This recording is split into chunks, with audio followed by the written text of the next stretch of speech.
let me show you how the aquaponics system I got works. I've got 3 beds full of hydroton clay, expanded pebble beads, whatever you want to call them, and I've got a 150-gallon fish tank. I've hooked it all together, and it is now producing food from over 20 different plants. Now let me walk you through this. First, we've got this 150-gallon fish tank sitting right here. Now, this fish tank, you'll notice there's fish in there. You'll see some other things. You'll see that long white oval part. Now that's the drain. There's a whole bunch of little holes drilled on the underside of those PVC pipes down on the bottom because when the fishes poop, it floats to it sinks to the bottom of the tank.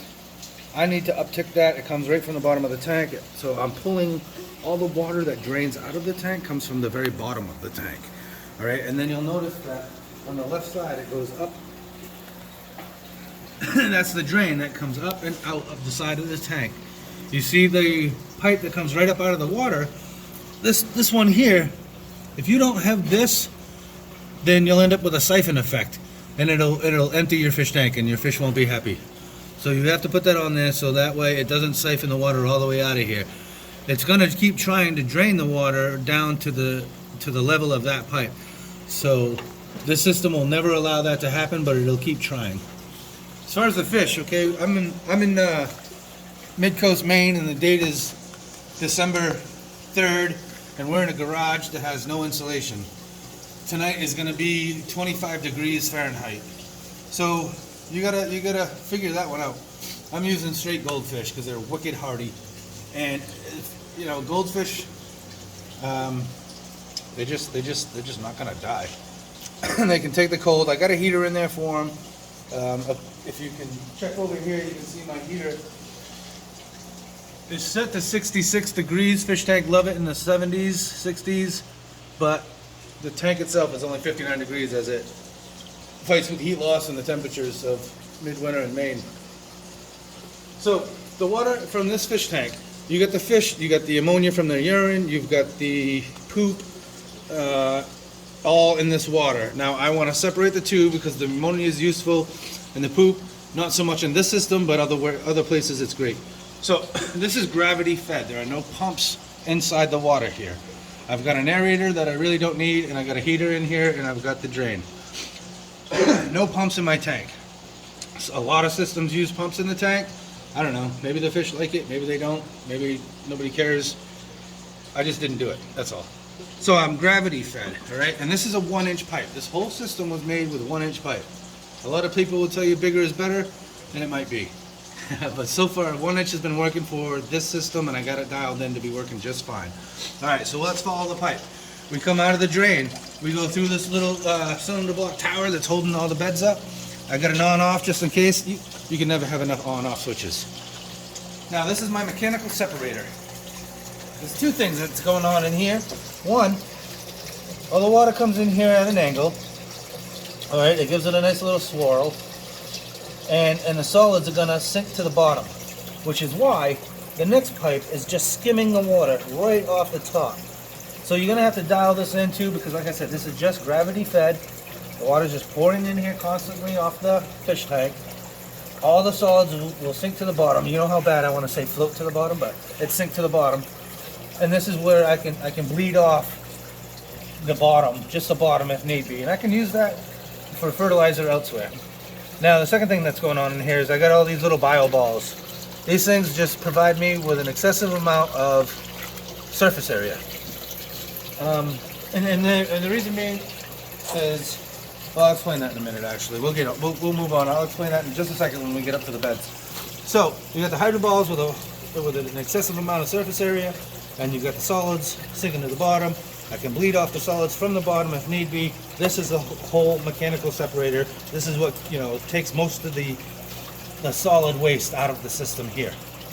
So, presumably, I'm skimming off the top, so I'm collecting, you know, the best part of the water coming down into this. All this is a sump pump. It's the lowest point of your system. A lot of aquaponic systems will have the sump pump buried down into the ground.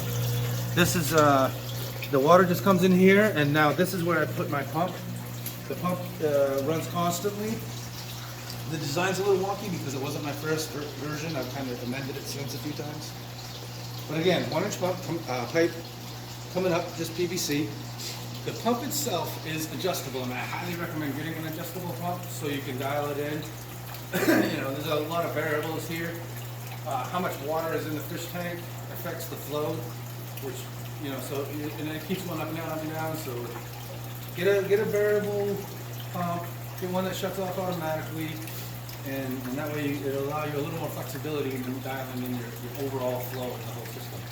All right, so beyond that, I put my beds above my fish tank because I'm going to pump all the water up to them. They're gonna do ebb and flow, and then it's going to drain again by gravity by way of bell siphon back down into the fish tank. These bell siphons are pretty cool. I'm not going to take it apart right now because they're in operation, but by all means, Google that, look it up on YouTube. There's a whole bunch of places out there. It's a cool little trick to completely drain the water out of this by way of suction almost. It fills completely up, it triggers this little cool little thing, and it literally pulls the water all right back out to the bottom.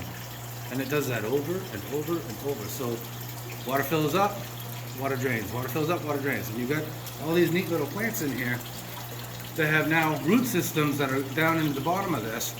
So when the water comes in, it gets all these clay pebbles wet. And on these clay pebbles are microbes and bacteria and everything else under the sun. But now I'm dousing this in both water and ammonia, and all the yumminess that the fishes are producing come into here. Whatever is left after being mechanically separated in the previous row comes up in here, and all of a sudden these microbes changes the ammonia into nitrates.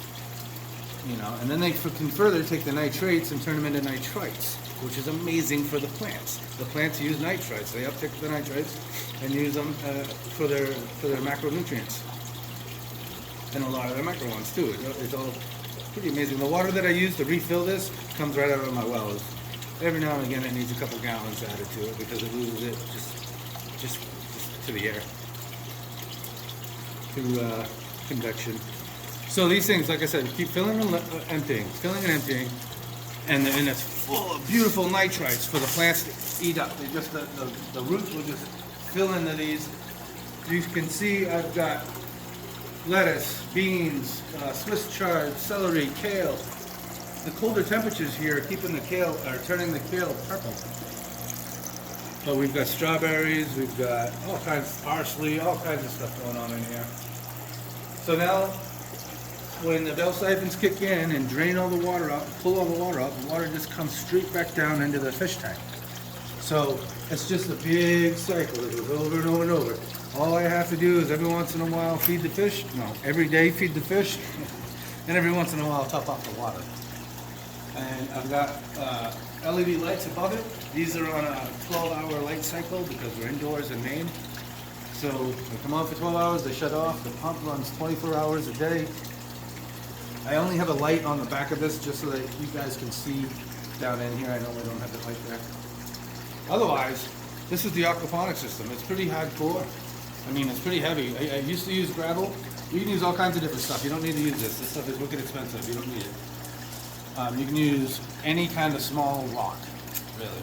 Anything. Whether it's gravel or river rocks or whatever. It doesn't matter. Lava rocks are great. Gravel hurts your hands. You can't dig your hands like that into gravel without breaking your fingers. That's why I like this stuff. It's really easy on the fingers. So is lava rock. Lava rock's really light too. These things would be ridiculously heavy if they're all full of any other thing, any other kind of rock. So we don't start our plants here. We start our plants in our hydroponic system. This is wicked simple and straightforward. It is a pump and a reservoir and a bunch of pipes. That's pretty much it. Really easy. This black container, I know everything's all congested right now. But this black container has water in it and it has a water pump. That water pump is hooked to this hose. It's connected to here, and then just back and forth, back and forth, back and forth, drops down, back and forth, drops down, starts all over again.